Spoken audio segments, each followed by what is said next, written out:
Summer Rae is an influencer. She does fitness content. She shows her body a lot on Instagram, to put it simply.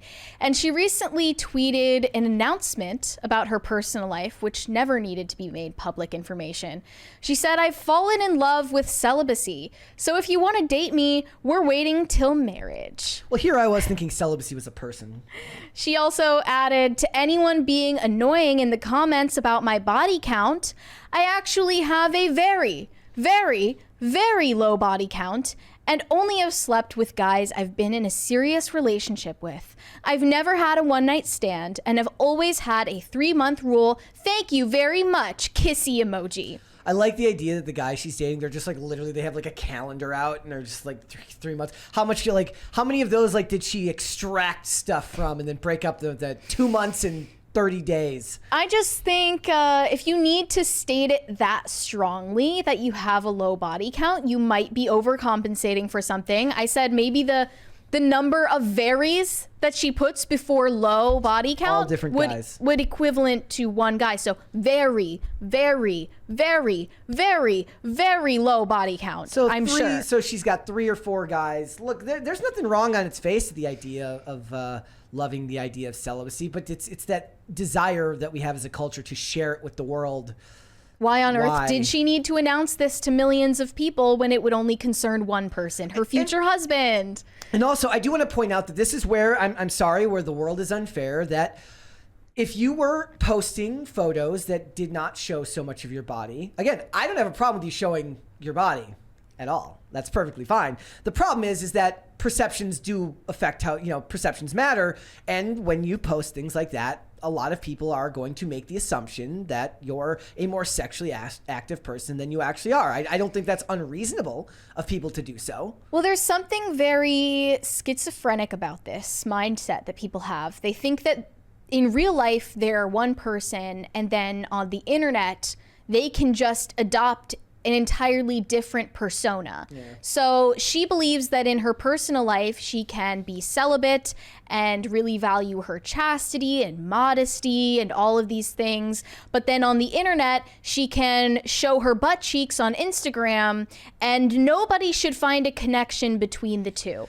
And that is entirely stupid. It's the Ryan Long skit. He goes, I never assume anything about people. And he goes around, he goes up to like an old lady walking through, he goes, "Are you a rap artist?" Like he's like, even though I get mugged all the time, I never make assumptions about anyone, which is just stupid. Like right. Assumptions happen for a reason.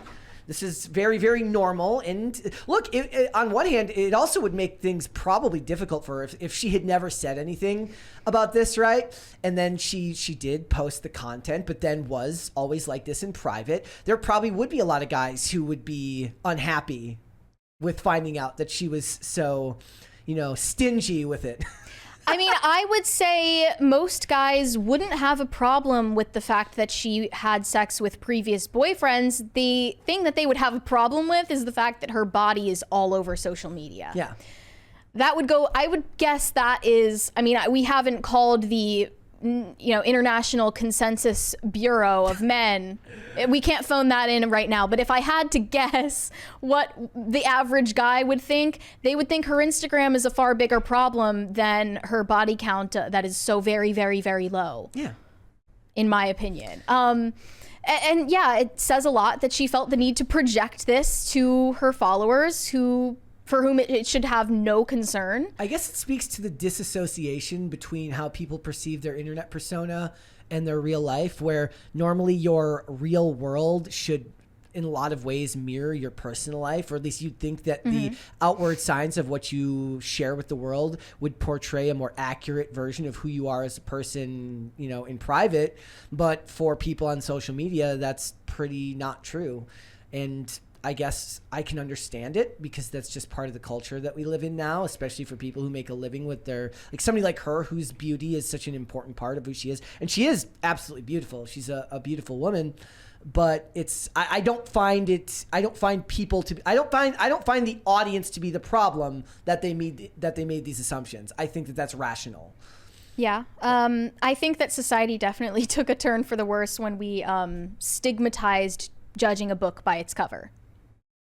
It's a life skill. Judging people based on what they present and what they project to the world, based on how they dress, the things they post on social media, even the little things like, you know, when you interact with someone in person, judging a book by its cover will actually tell you truths about their character. It doesn't tell you everything, but it does tell you something. And she clearly thinks that being almost naked on Instagram has nothing to do with her sexual morality. And it's unfortunate that she needed to be in a string of toxic relationships that have failed to realize that it was a mistake for her to sleep with men who have not made a commitment to her. Because if we lived in a healthy society, she would have had guidance from her parents, from her church, from her community, from her friends to tell her that that was a bad idea all along. But like most women these days, they weren't offered any alternative to complete sexual liberation. And that's really sad, because if it's the path of least resistance for most people. They didn't give it a second thought. And then now, Sommer, who is 27 years old, like clockwork, she realizes, well, I actually do want commitment from a man. I do want to have a lifelong husband. I want to start a family. I want to be a wife.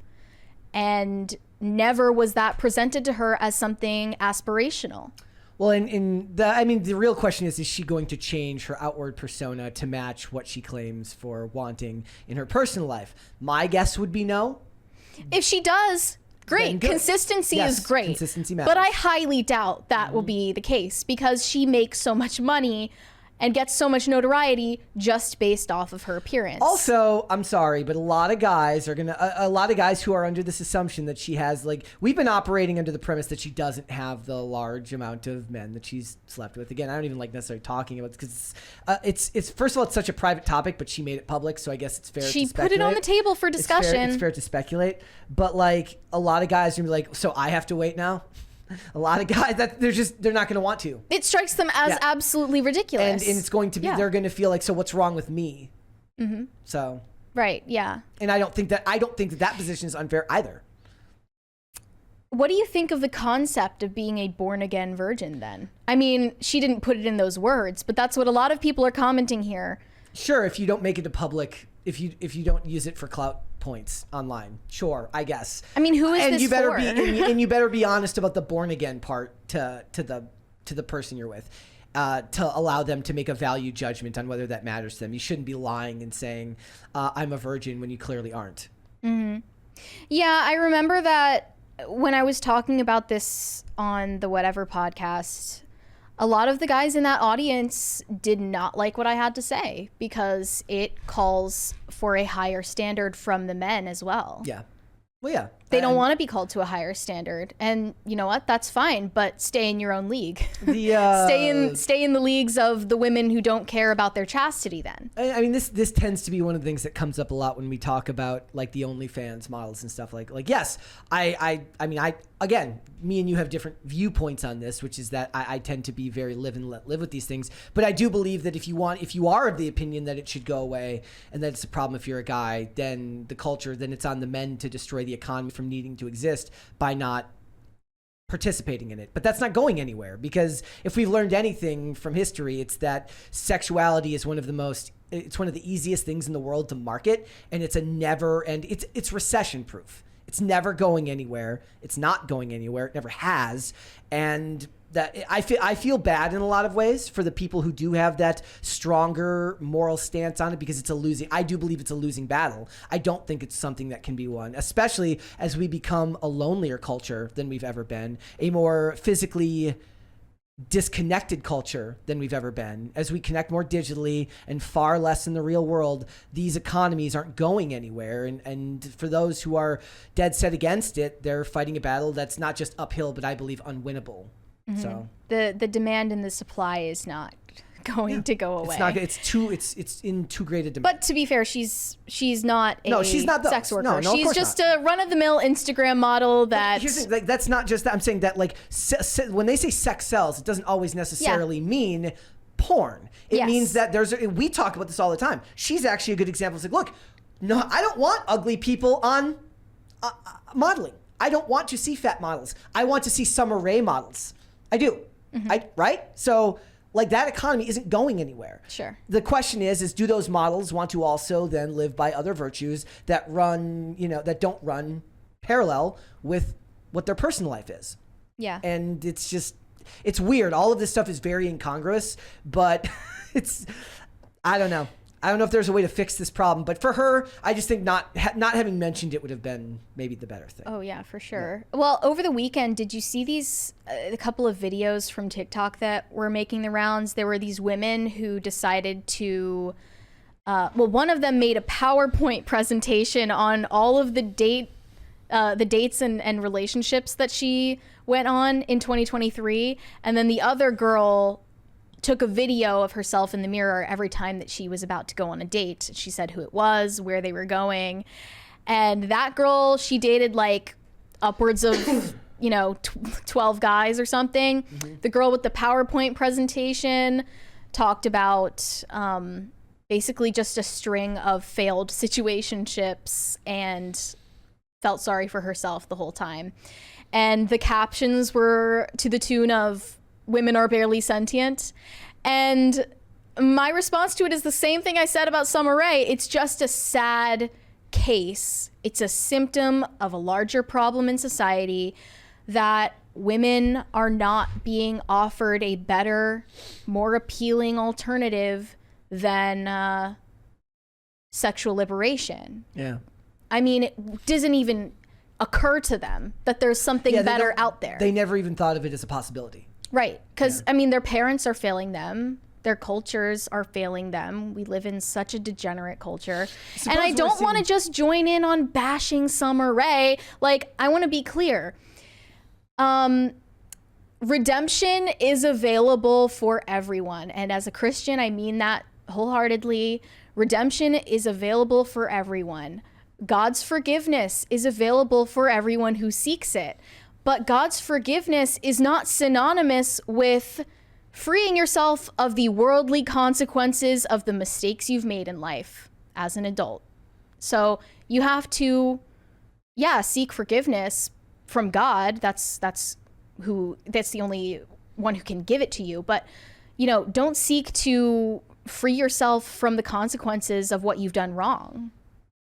You can only own what you've done and move forward. Do a lot of people mistake those two, that asking for forgiveness and receiving forgiveness is also going to make them get them away, get them out of the things that they've created for themselves? Yeah. And you might also think, like, at least if you're calling it a born again virgin situation, you might think that you also deserve forgiveness from someone that you hurt. But you can't expect that from someone who is imperfect. That's a core tenet of recovery, right? Is you can try to make amends with people, but one of the things that you have to come to terms with yourself is that amends may not be available to you. Not everybody may be willing to forgive you for what you've done to them. Exactly. Yeah. So, I wish Sommer Rae the best. I mean, it looks like if she is shifting her ideas about sexual morality, she's moving in the right direction, but she shouldn't have gone to the internet for validation about it, because this is what was going to happen all along. The internet does not forgive. The internet does not forget. And, they don't like to see people improving themselves. So something so private should remain information between her and her future husband, who she's waiting for. Yeah. And that's a good thing. I do think that's a good thing, but it doesn't mean that you can ignore the fact that you made mistakes in the past. Thanks for watching. Listen to full episodes of Pop Culture Crisis on Spotify. Keep up with us on social media and make sure you subscribe and ring that bell so you never miss the show. Bye, guys.